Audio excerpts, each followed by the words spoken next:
Exercise 10.3 question 3 question 3 क्यों 3 1 2 नहीं आने वाले 1 2 ऐसा क्या है उसमें क्वेश्चन में जो नहीं है कैंसिल किए ऐसे क्यों है क्वेश्चन भी कैंसिल और टॉपिक भी कैंसिल उसके रिलेटेड जी येता इतका टाकणार आहे सारे कर देते हैं सर जी सर उसका ऐसे मजा आती है फिर क्वाड्रिलेटरल मेरे को करना है इसलिए क्वाड्रिलेटरल तो फिर भी वैसे भी आज के दिन में नहीं लेना है आज के दिन में मुझे खत्म करना है पूरा हो जाएगा। पर इसके साथ भी हम खत्म कर सकते हैं क्यों ही निकल रहा है draw different pair of circles how many point does each pair have in common what is the maximum number of common points अजून समजायचं एक आंखी नाचते कॉल चालू कर दे तो इजी चीजें क्यों निकाली है चलो कर लेते हैं ज्यादा टाइम थोड़ी लगाएगा क्वेश्चन नंबर 1 10.3 का क्वेश्चन नंबर 1 आपको ऐसा दिया है draw different pair of circles pair यानी कि एक नहीं दो बनाने हैं जिसको हम पेयर बोलते हैं जैसे पेयर ऑफ शूज वगैरह होते हैं बेटा ये पेज नंबर बाद में लिख लेना इधर ध्यान दें पेयर ऑफ सर्कल्स यानी दो सर्कल्स को एक पेयर बोल सकते हैं हम ठीक है तो जनरली आप एक ऐसा बना सकते हो एक आप ऐसा बना सकते हो और एक आप ऐसा बना सकते हो बराबर उसके बाद होता ये है इसको बोलते हैं पेयर नंबर 1 फॉर एग्जांपल के लिए हम उसको बोल देते हैं पेयर नंबर 1 इसको हम बोल देते हैं पेयर नंबर 2 और इसको हम बोल देते हैं पेयर नंबर 3 तो question says how many pairs how many point of intersection can a pair of circle can have एक सर्कल का अगर आप पेयर बनाते हो मतलब दो सर्कल्स को लेते हो जिससे एक पेयर बनता है तो उनके पॉइंट ऑफ इंटरसेक्शन कितने होंगे एक तो पॉसिबिलिटी है कि वो इंटरसेक्ट करे ही ना तो आंसर बिकम्स 0 तो आंसर बिकम्स 0 सिमिलरली आप ऐसा देख सकते हो कि दोनों सिर्फ एक एक्सक्लूसिव सिंगल एक पॉइंट पे इंटरसेक्ट करें तो you can say the answer is 1 और इसी तरीके से आप ऐसा देख सकते हो कि अगर वो दो डिस्टिंक्ट या तो बोलो दो डिफरेंट पॉइंट्स पे इंटरसेक्ट करें से ए एंड बी इधर भी कोई नाम देना दे दो ओ बराबर तो हम यहाँ पे कितने पॉइंट ऑफ इंटरसेक्शन देख रहे हैं 2 तो आंसर आप दे सकते हो 2 सर व्हाट आफ्टर 2 0 देख लिया 1 देख लिया after 2 there are no such points after 2 क्यों सर कैसे भी और पेयर बना के देखो छोटा बनाओ तो भी यहाँ पे तुमको दो पॉइंट्स ऑफ इंटरसेक्शन देखने मिलेंगे टेढ़ा मेढ़ा बनाओ बड़ा बनाओ देखो तो भी हर बार तुमको दो ही इंटरसेक्शन के पॉइंट्स देखने को मिलेंगे अब जो वैरायटी तुम जो भी ट्राई कर लोगे उसमें आपको कोई नंबर ज्यादा देखने को नहीं मिलेगा at most you can have 2 and at least you can have 0 बराबर on an average you can have 1 clear है क्या बेटा तो इनफाइनाइट फिर वो इंटरसेक्टिंग नहीं है देन वो दे आर ओवरलैपिंग सर्कल्स हमको क्वेश्चन में क्लियर लिख के दिया है कि दो पेयर ऑफ टेंजेंट लेने दो पेयर ऑफ टेंजेंट में अगर ओवरलैप कर दिया तो वो एक ही गिना जाएगा then it is not a pair then it is an individual circle overlapped वाला ही सही but it is an individual circle फिर तो इनफाइनाइट पॉइंट्स इन कॉमन है मतलब सारे ही कॉमन है ना ये एक सर्कल इसी के ऊपर आपको दूसरा ले लेना है ऐसा ओवरलैपिंग तो all the points are in common but अब इसको कोई पेयर नहीं बोलेगा अब इसको कोई पेयर नहीं बोलेगा ऐसा नहीं है कि वो दो पैर नहीं है पर अब उसको पैर बोला नहीं जाएगा because circle is a 2D figure ये लोग इसको ऐसे मान के चलेंगे सपोज आपने हाथ में एक ग्लव्स पहना उसी ग्लव्स के ऊपर आपने एक और ग्लव्स पहना तो क्या आप वो अंदर वाला ग्लव्स देख सकते हो if it is of same size no देख सकते हो नहीं देख सकते तो बस ये उसकी बात कर रहे हैं 2D टाइप की तो अगर इसी तरीके से ग्लव्स सर मैं छोटा बड़ा पहनूं तो ना दिखे तो फिर ओवरलैप ही नहीं हुआ तो फिर ओवरलैप ही नहीं हुआ means for overlapping you have to keep it of same size and whenever 2D figures are made of same size the second one covers the first one it no more becomes two circles it becomes just one and one can't make a pair yes question number 2 है suppose you are given in a circle give a construction to find the center आपको एक circle दे दिया है जिसका centre नहीं है मतलब आपने इसको राउंडर से नहीं बनाया है आपने इसको फ्रीवे बनाया है पर आपको इसका सेंटर पॉइंट ढूंढना है मैंने आपको इसके दो मेथड सिखाए थे कि एक टेक्सचुअल मेथड है और एक हमने हमारे तरीके से किया था दोनों ऑलमोस्ट सेम हो जाते हैं खाली फर्क कैसा पड़ता है टेक्स्ट बुक में उसको ऐसे करते हैं मैंने तुमको ऐसे समझाया था दो कॉर्ड्स लेने हैं हमें कहीं पे भी लो कैसे भी लो they just should not be parallel क्या नहीं होने चाहिए मेथड नंबर 1 सिखा रहा हूं मेरा वाला मेथड कि सपोज ये एक कॉर्ड यहां है दूसरा जो मर्जी ले लो बस एग्जैक्टली सीधा सेम यहां नहीं लेना नहीं तो स्ट्रेट लाइन बन जाएगी ठीक है तो एक हम यहां ले लेते हैं कॉर्ड अब आपको खाली क्या करना है इन दोनों कॉर्ड्स का परपेंडिकुलर बाइसेक्टर बना देना है क्या बना देना है for perpendicular bisector what do we do is more than half लो एक आर्क अप एक आर्क डाउन वापस यहां रख के एक आर्क अप एंड एक आर्क डाउन उन दोनों को ज्वाइन करोगे तो आपको क्या मिलेगा, सेंटर। क्या मिलेगा, सेंटर। फिर उससे हम आगे कंस्ट्रक्शन करते थे, पर ये कंस्ट्रक्शन चैप्टर नहीं चल रहा, बराबर। सेम प्रोसीजर इससे कर लेते हैं, मोर देन हाफ लो, एक आर्क अप एक आर्क डाउन, इससे भी मोर देन हाफ लेके एक आर्क अप एक आर्क डाउन। अब जब इसकी भी लाइन बनाओगे तो वो दोनों लाइंस आपको कहीं इंटरसेक्ट करती दिखेगी, that will be the centre of the circle, बराबर। ये एक मेथड था। दूसरा टेक्सचुअल मेथड कुछ इस तरीके का है कि आप कोई सर्कल ले लो, वही सर्कल ले लो, और उस सर्कल में वो लोग आपको बोलेंगे एक आर्क सिलेक्ट कर लो, फॉर एग्जांपल से पी क्यू। यहाँ पे मैंने उस कॉर्ड्स को एबीसीडी नाम दे दो फॉर एग्जांपल से, दो कॉर्ड्स लिए थे, इधर भी दो कॉर्ड्स बनेंगे, पर वो दो कॉर्ड्स की कुछ क्राइटेरिया बना देंगे आपको। इनडायरेक्टली वो क्राइटेरिया क्या है पता है, यही कि पैरेलल नहीं होने चाहिए। उसके लिए उन्होंने एक न्यू पॉइंट यूज कर लिया। उन्होंने क्या बोल दिया, एक आर्क ले लो, और आर्क का भी पूरा नाम दिया। फॉर एग्जांपल से इसको मैं आर बोल देता हूँ, उन्होंने ऐसा बोल दिया, एक आर्क ले लो पी क्यू आर। क्या ले लो, पी क्यू आर। या तो उन लोगों ने पहले जानबूझ के आपको ऐसा बोला कि आर्क पी आर लो, उसके मिड पॉइंट में क्यू पॉइंट लो क्यू, तो अल्टीमेटली तो पी क्यू आर ही हो गया। फिर अब बोला इसको ज्वाइन कर दो, तो इसको मैं ज्वाइन कर दूं। अल्टीमेटली ये क्या बोलना चाहते थे, या क्या करवाना चाहते हैं पता है। अब एक आर्क के अंदर अगर आप एक मिड पॉइंट लेते हो और उससे दो कॉर्ड बनाते हो, they can never be parallel. आपने एक आर्क ले लिया, देखो ये सर्कल है, उसके बीच में मैंने ऐसे एक आर्क ले लिया। अब आपको कोई बोले कि इस पे जहां मर्जी चाहे बेटा एक कॉर्ड बना ले, तो मैंने तो ऐसे बना लिया। अब दूसरा कॉर्ड भी मैं तुमको यही आर्क पे बनाने को बोल, तो you can never make it parallel, क्योंकि इसका पैरेलल तो 6 यहां जाके बनने वाला है। तो उन लोगों ने तुमसे एक चीटिंग कर दी जो पता भी नहीं चली, कि तुमको क्या बोल दिया, इस आर्क पे एक मिड पॉइंट ले लो, और नाम दे दिया पी आर, तो हमने मिड पॉइंट ले लिया मान लो क्यू।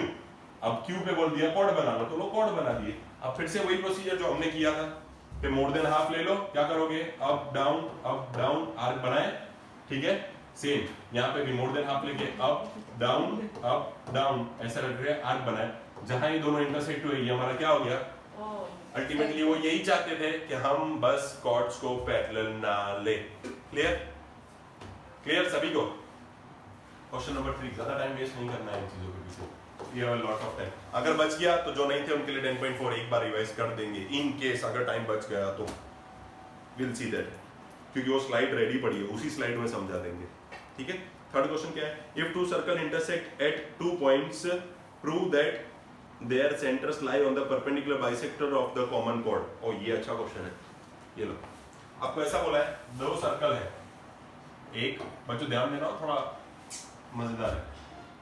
दो सर्कल है जो कि 2 पॉइंट्स पे इंटरसेक्ट करते हैं। Let's name those points A and B for example से, और इनके सेंटर्स भी ले लो। ओ इसको क्या लेना है, ओ डैश लो कि कुछ और लो, ओ डैश चलेगा, पी ले लो, चले पी। अब आपको ऐसा बोला है कि इनका कॉमन कॉर्ड ये होगा, common chord lies on the perpendicular, common chord act as a perpendicular of the both of the centre line connecting both of the centre of the circle. आपको ऐसा प्रूव करना है, यानी इनडायरेक्टली अगर बीच वाले को कोई नाम देना है तो दे दो, तो मैं तुमको बोलने में थोड़ा इजी समझा दूं। इसको कोई नाम देना है, एम, चलो एम। देखो अभी आपसे ऐसा कहना चाहते हैं, बस हमें ऐसा प्रूव करके दो कि मैं ए एम बोल दूं या तो पूरा ए बी बोल दूं, इस परपेंडिकुलर टू ओपी। तो अल्टीमेटली अपना गोल क्या रहेगा प्रूव करना, इधर मैं इसको लीनियर पेयर प्रूव कर दूं, या तो मैं इन दोनों को 90-90 प्रूव कर दूं। बस अपना गोल ये है। पहले सबको पता चल रहा है क्या प्रूव करना है।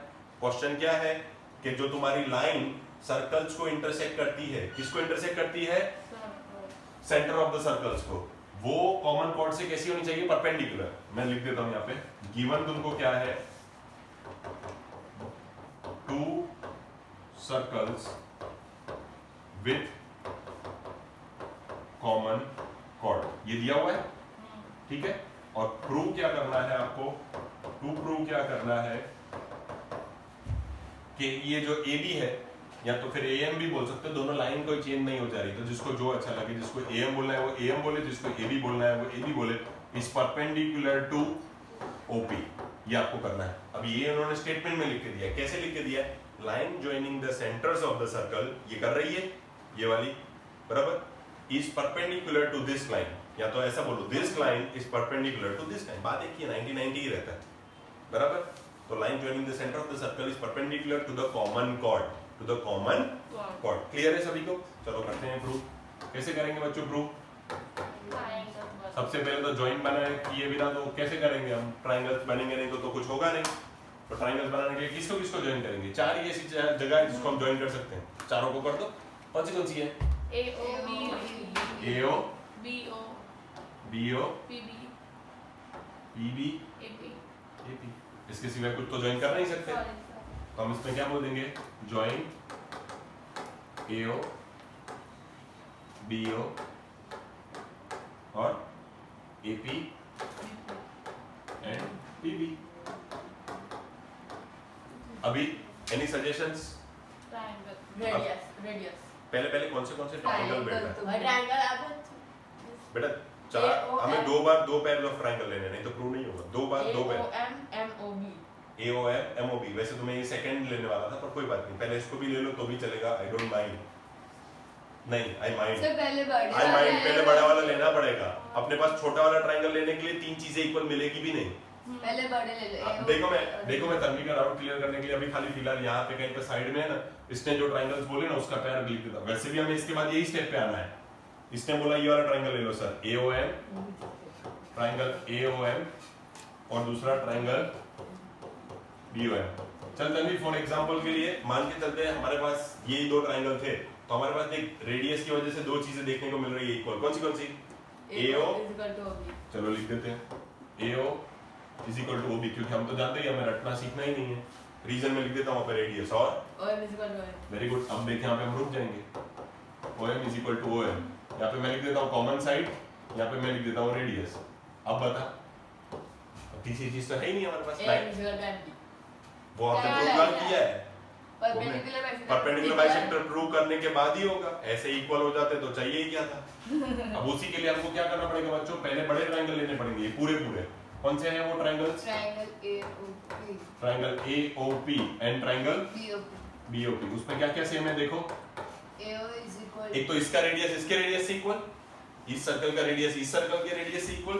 तो मैं क्या बोल सकता हूँ, AO is equal to BO, again radius, फिर सेम इसके लिए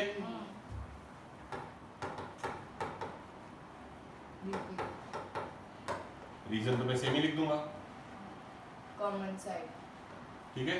और सब दोनों में OP है तो OP is equal to OP, common side तो बाय ट्रिपल S। ये दोनों ट्रायंगल कैसे हो गए, तो by CPCT, by CPCT angle AOP is equal to angle BO। जानबूझ के इस छोटे को इक्वल करेंगे, क्यों? क्योंकि बाद में हमें छोटे ट्रायंगल ही लेने वाले थे। तन्वी अब क्लियर है? ठीक है। तो by CPCT angle AOP is equal to angle BOP, let's call it as 1। ठीक है। अब जब वो छोटे ट्रायंगल ले रहे थे तो अब तो हमारा एंगल बीच में आता है। कहाँ आता है? बीच में आएगा कि नहीं आएगा, देख लो फिगर। तो मैं इसको भी बीच के लिए फिलहाल के लिए हटा देता हूँ, यहाँ पे लिख देता हूँ एंगल AO, और अब उसको P नहीं बोलूंगा, मैं क्या बोलूंगा, M is equal to angle BOM from. और जिसको चाहिए थोड़ी बहुत एक्यूरेसी वो ऐसा कर सकता है कि यही AOP मेरा AOMB है और यही BOP मेरा BOMB है, तो उसको 1 बोलूं या इसको 1 बोलूं, देयर इज नथिंग रॉन्ग, ये दोनों सेम ही हैं। और लास्ट में हमने यहाँ पे कॉमन साइड लिखी थी OM is equal to OM। ये क्या होगी अपनी कॉमन साइड, फाइनली बच गई, साइड एंगल साइड। दो बार तो मुझसे ये दोनों कैसी हो गई, कॉन्ग्रुएंट। तो इसमें CPCT से किसको इक्वल लिखना चाहोगे, वही जो तुम बोल रही थी, बाय देखो बाय CPCT। अब अपने पास एक ही चीज इक्वल रही बताने के लिए, कौन सी, angle AMO is equal to angle BMO। और साथ ही साथ तुम चाहो तो ये भी बोल सकते हो ना AM is equal to MB, जो ये बोल रही थी। तो हम दो चीजें बोल सकते हैं CPCT से, एक तो angle AMO is equal to angle BMO, और साथ ही साथ हम क्या बोल सकते हैं, AM is equal to BM बोल सकते हैं। अभी देखो अब क्या बोलोगे, angle AMO plus angle BMO दोनों बनाते हैं क्या, लीनियर पेयर। अब यहाँ से हमारा थर्ड पार्ट स्टार्ट होता है। सर बट हमने वो कहाँ प्रूव किया कि वो AB लाइन है, AMB अभी करेंगे ना, कॉर्ड वैसे भी लाइन ही होती है, और वैसे भी भले ना किया हो, लीनियर पेयर बनने के बाद तो लाइन हो जाएगी। बट सर वो 180 करने के लिए हमको पहले इसको लाइन प्रूव नहीं करना पर chord दो इक्वल एंगल्स हमेशा लाइन वाला ही एंगल बनाते हैं, और कॉर्ड वैसे भी दिया है, कॉर्ड लाइन ही होती है, बट एनीवेज अगर नहीं भी दिया होता, ऐसे तो पॉसिबल ही नहीं है कि सर्कल के चैप्टर में कॉर्ड ना दिया और कॉर्ड लाइन ही होती है, पर इन केस दो इक्वल एंगल से अगर एक लीनियर पेयर बनता है तो पक्का है वो 180 ही है, क्योंकि वो दो इक्वल एंगल्स हमारे क्या हो सकते हैं 90। चलो अब क्या लिखेंगे, angle AMO plus angle BMO मिला के क्या बनाते हैं लीनियर पेयर, और उसको हम बोल देते हैं, यहाँ पे हम ऐसे लिख लेंगे AMO वापिस प्लस AMO, इधर हम ट्वाइस लिख दें, फुसफुसाना बंद हो गया हो तो इधर ध्यान दो 90 डिग्री। अगर ये 90 डिग्री हो गया तो इसका मतलब है हमें जो बोला था परपेंडिकुलर प्रूव करने को वो तो हो गया, 90 डिग्री मतलब परपेंडिकुलर। तो मैं यहाँ पे बोल सकता हूँ therefore AM बोल दूं या तो फिर तुम AB बोल दो, is the perpendicular bisector to OP, common chord. Clear है ये सभी को, क्लियर है? चलो चलते तो फिर आगे नेक्स्ट 10.2 की तरफ, एक्सरसाइज 10.2। इसमें कितने क्वेश्चंस है?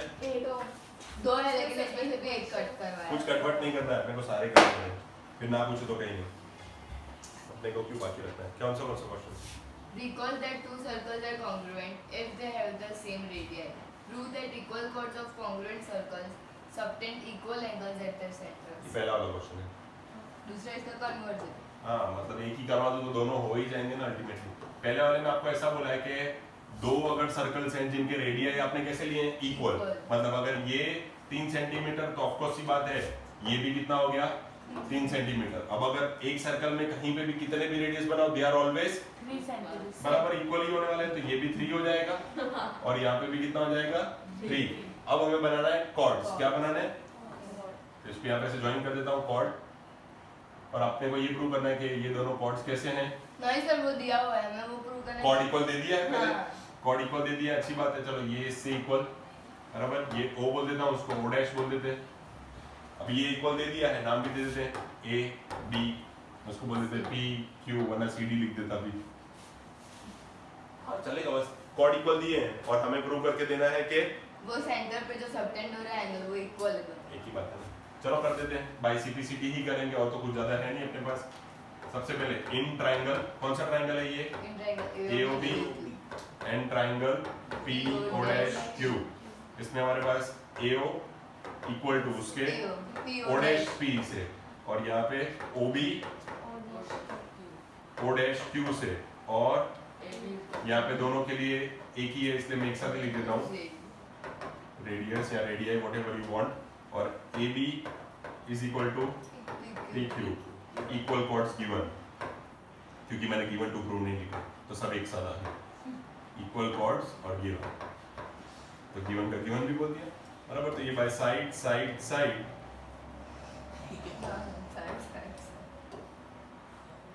ये दोनों ट्राइंगल्स कैसे हो गए कॉन्ग्रुएंट। तो बाय CPCT हम क्या बोल सकते हैं? कुछ भी जो तुमको अच्छा लगे, पर हमें जो प्रूव करना है वही बोलेंगे। टू प्रूव में दिया था कि ये वाले एंगल्स इससे इक्वल है, तो हम बोल देंगे AOB is equal to PO dash Q। हो गया, हेंस प्रूव्ड। अब इसी तरीके से सेकंड करने की जरूरत नहीं है, खाली यहीं पे इतने में बता देता हूँ कि सेकंड में सेम यही सेकंड, उसमें फर्क ऐसा है कि ये वाले एंगल्स पहले से इक्वल दे दिए हैं, वही दो सर्कल, वही दो रेडियस, वही 3 3 A B O, फर्क खाली ऐसा इस बार ये दिया हुआ है इक्वल में, इधर भी वही 3 3 O डैश P Q, सारे वही ट्राइंगल्स, बस इस बार ये कॉर्ड इक्वल देने के बजाय ये एंगल्स इक्वल दे दिए।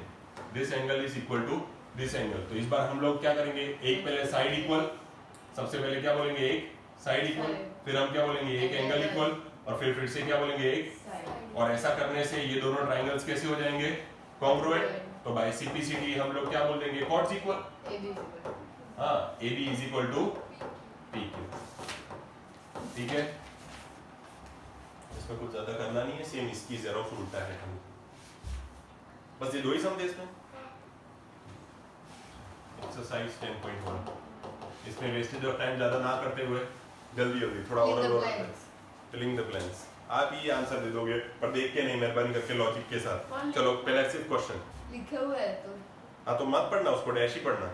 The center of a circle lies in blanks of the circle. हाँ, सेंटर ऑफ द सर्कल कहाँ होता है? अंदर। इनसाइड, आउटसाइड या ऑन? Interior. इंटीरियर, एक्सटीरियर या on the circle? Interior.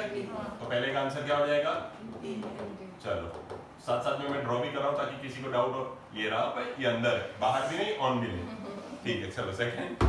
A point whose diameter, the distance point of distance distance from the center of a circle is greater than its radius lies in blanks of the circle. खुद सोचो, ये radius है, centre से लेके ये radius है, radius से भी ज्यादा हो अगर कोई पॉइंट का डिस्टेंस तो सीधी बात है सर्कल के अंदर है बाहर है? बाहर। उसको क्या बोलेंगे? Exterior. Exterior. Third, The longest chord of a circle is the blanks of the circle. देखो ये भी कॉर्ड है, ये भी कॉर्ड है, ये भी कॉर्ड है, पर सिमिलरली जैसे ये एक रेडियस है, इससे बड़ा कोई रेडियस कॉर्ड आपको मिलेगा नहीं, तो ये तो हमारा क्या है? डायमीटर। तो लॉन्गेस्ट कॉर्ड इज, और वो बातें भी याद रखना, every cord is not a diameter but every diameter is a Chord. Cord. चलो fourth, An arc is a blanks when its ends are the ends of a diameter. देखो अगर इसी ब्लैक एंड प्लेन से दिखाता हूँ इधर ही समझ में आ जाएगा। अगर कोई आर्क बनाना है जिसके एंड पॉइंट्स वही हो जो डायमीटर के एंड पॉइंट है, तो डायमीटर के एंड पॉइंट से मैंने एक आर्क बनाया, तो ये आपको क्या बना हुआ दिखता है? Semi circle. ये क्या दिखता है?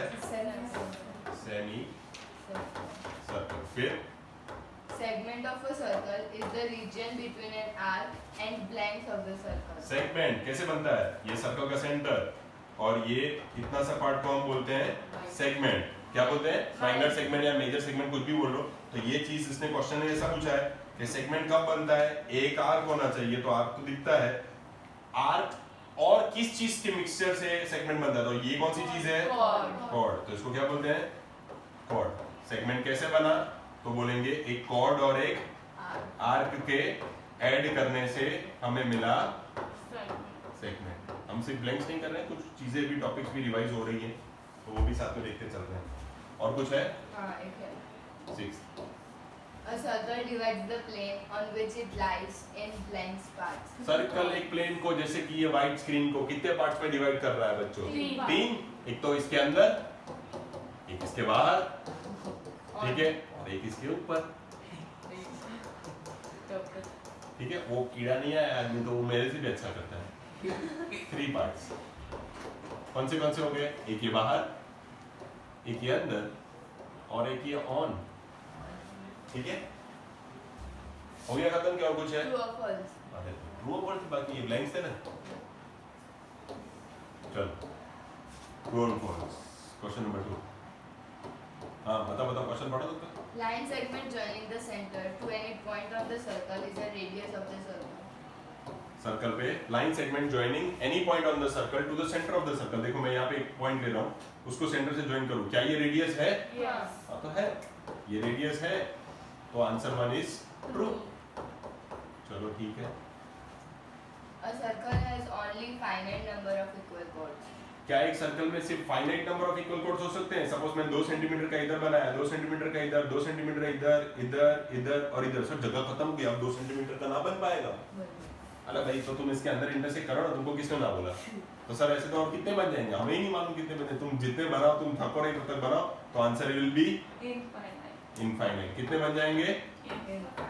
तो इन्होंने तो क्या बोला है? फाइनाइट। इसने तो क्या बोला है?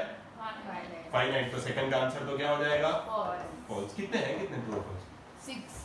जगह चाहिए कि नहीं थोड़ी बहुत? If a circle is divided into 3 equal arcs, each is a major arc. ऐसा होता है? No. मैंने आपको इसका आंसर अच्छे से समझाया था कि एक सर्कल को अगर आप 3 इक्वल पार्ट्स में डिवाइड करते हो तो तीनों को मेजर बोल पाओगे? तीनों को मेजर बोल पाओगे? कोई माइनर का तो सीक्वेंस ही नहीं रहा। ये भी मेजर, ये भी मेजर, नहीं ये भी मेजर, 3 मेजर पार्ट में डिवाइड कर दिया, तो मैं क्या हर एक को क्या बोल सकता हूँ? Major arc. तो ऐसा जरूरी है कि मैं 3 ही पार्ट में डिवाइड करूं? तो तुम उसको 3 पार्ट में जब डिवाइड करो ऐसा श्योर नहीं है, तो तुम उसको मेजर भी नहीं बोल सकते। क्यों सर? क्योंकि अगर मैं इसको ऐसे 4 इक्वल, जैसे क्वाड्रेंट्स होते हैं 1 2 3 और 4, ऐसे डिवाइड कर दूं तो ऐसे कोई नंबर ऑफ काउंट्स की कोई काउंट है नहीं। तो इसके लिए आंसर विल बी, ठीक है। After that 4 is twice as long as its radius is the diameter of the circle. बराबर है?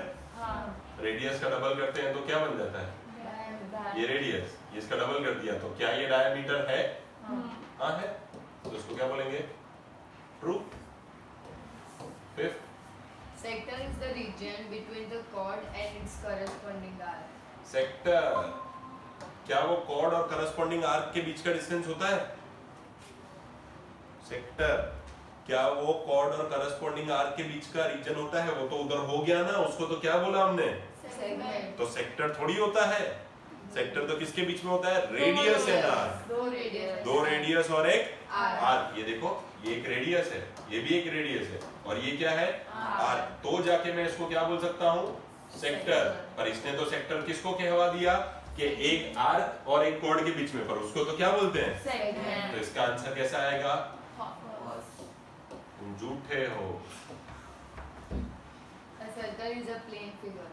क्या सर्कल एक प्लेन फिगर होता है? सर्कल तो 2D ही है। इसका 3D करने जाओ तो तुम्हें ज्यादा से ज्यादा सिलेंडर मिलेगा या ज्यादा से ज्यादा स्फीयर मिलेगा। अगर हाइटेड सर्कल ऐसे एक प्लेन में देखोगे, जैसे ये सर्कल है, उसको हाइट दे दो तो वो आपके लिए सिलेंडर बन जाएगा, और उसी सर्कल को वॉल्यूम टाइप दे दो तो वो आपके लिए स्फीयर बन जाएगा। तो 2D फिगर तो सर्कल ही होता है। तो क्या ये एक प्लेन फिगर 6? हाँ 6। ठीक है, क्लियर है ये? अब इसको एंड कर दें। सर किसी का कॉल आया।